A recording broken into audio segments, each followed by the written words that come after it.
What's going on, everyone? Welcome back to the show. So I want to take a look at the pathway for Democrats to take back control of the Senate. Now, I've talked about this a lot. There's a clear pathway. I will show you that. I'm going to give you the top 5 states that I think have a potential of flipping to Democrats. So that's what we're going to focus on in this video. But first off, you guys can do me a favor. Please like the video. And if you're watching this video and you want to see more content like this, please consider subscribing to the channel. Okay, so let's go ahead and go right over to our map. We'll take a look, and we're gonna go over this, and you'll see a clear pathway that Democrats have that they can take back control of the Senate. Okay, so I've been wanting to do this for a while, and we're gonna go ahead and do this today. And I think every week I will give you guys an update when it comes to the Senate map and how I think things are going. And I want to number these by the states that I think have the best chance of flipping, and then we'll move down the line. So we'll have like 5 different states that we'll take a look at. So when we're looking at this map, and first off, the first thing that I want to focus on is the vote count. Okay, so when it comes to independents and Democrats, they're at 47 right now.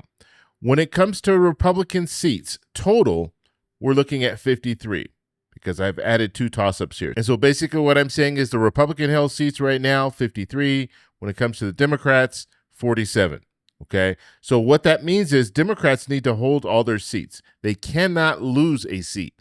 If they lose a seat, then that's going to really impact them as far as moving forward and taking back control of the Senate. So I just wanted to go over that first. So I realized after recording this video, I didn't tell you how many seats Democrats need to net in order to take back control of the Senate. So they need to net 4 seats. So Democrats and independents right now have 47. They need 51. The reason why they need 51 is because if it's 50-50, the vice president comes in and breaks the tie, and the vice president is a Republican, and so that means that Republicans would maintain control of the Senate even if we saw 50-50.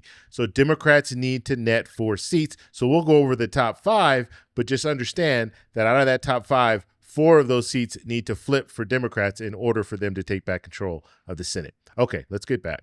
Now, I want to take a look at some of these states because some of these states are very interesting. Now, remember when I said that Democrats need to hold their seats. So there are some seats that Democrats have right now. If you're looking at a Minnesota, you're looking at a Michigan, you're looking at a Georgia, you're looking at New Hampshire. These are some seats that Democrats definitely need to hold.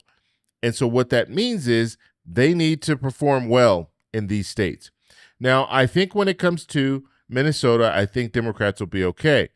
I think also when it comes to Michigan, I think they'll be okay. Georgia and New Hampshire. I think all of these states that we're talking about right now where Democrats need to hold, I think when we're looking at the polling, they're doing okay in those states, and they should be able to hold those states.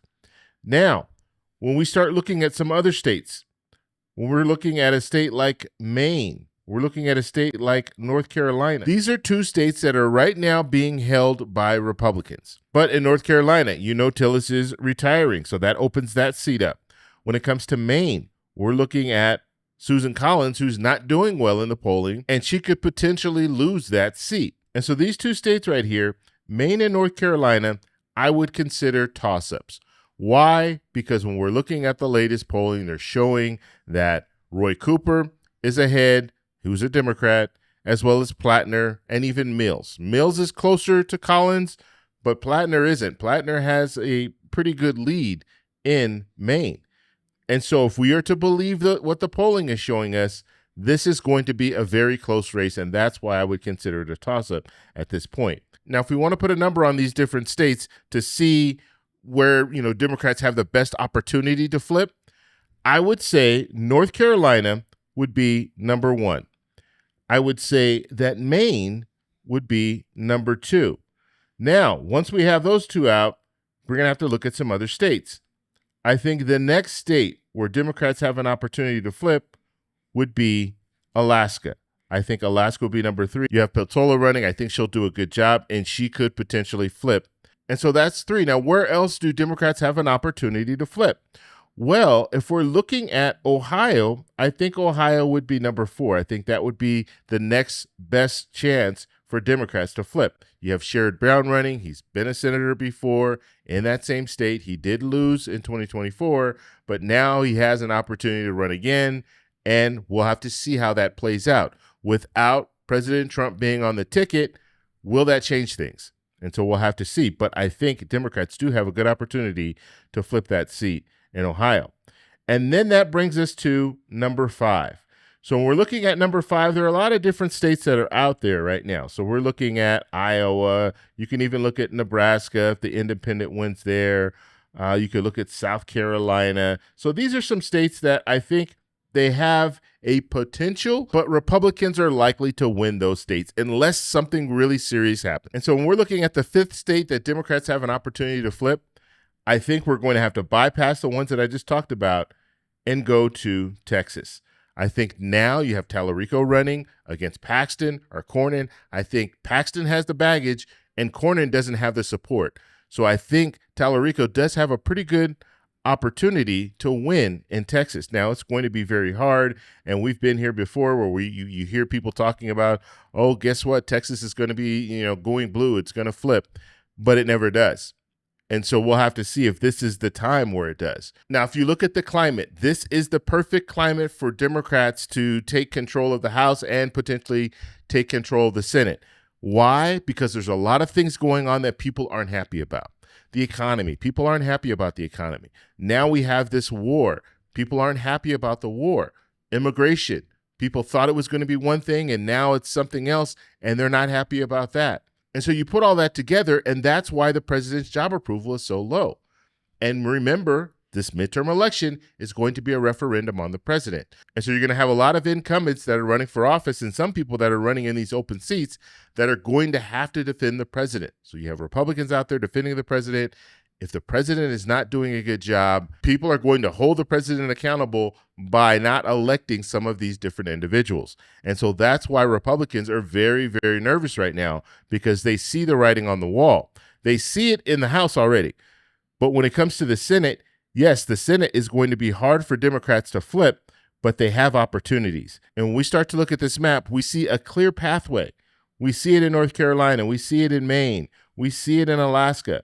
Those are 3 seats that I think are probably going to flip. And then when we start looking at some of these other states like Ohio, there's a possibility there. Looking at Texas, there's a possibility there. And if we see this blue wave or we see the momentum coming from Democrats, and we're already seeing it, we saw it in special elections. We just saw it in the primaries where Democrats in two out of the 3 states, Democrats outperformed the Republicans in Texas and in North Carolina. They outperformed. They voted in larger numbers. And so if that is the case, if you have Democrats energized and Republicans right now are not really energized the same way, they're not coming out to vote, then we're going to see Democrats take control of some of these states. Now, I want to know what you guys think. What do you think are the top 5 states that have a potential of flipping to Democrats? Let me know that in the comments below. If you like this video, please give me a thumbs up. Please subscribe for more. And remember, stay informed, stay engaged, and I'll talk to you in the next one. Bye. So that's all we have for this video. Make sure if you guys want to send me an email, you can do that, david@thetecshow.com. Like the video, subscribe for more, and check out these videos over here for some more great content. Talk to you later. Bye.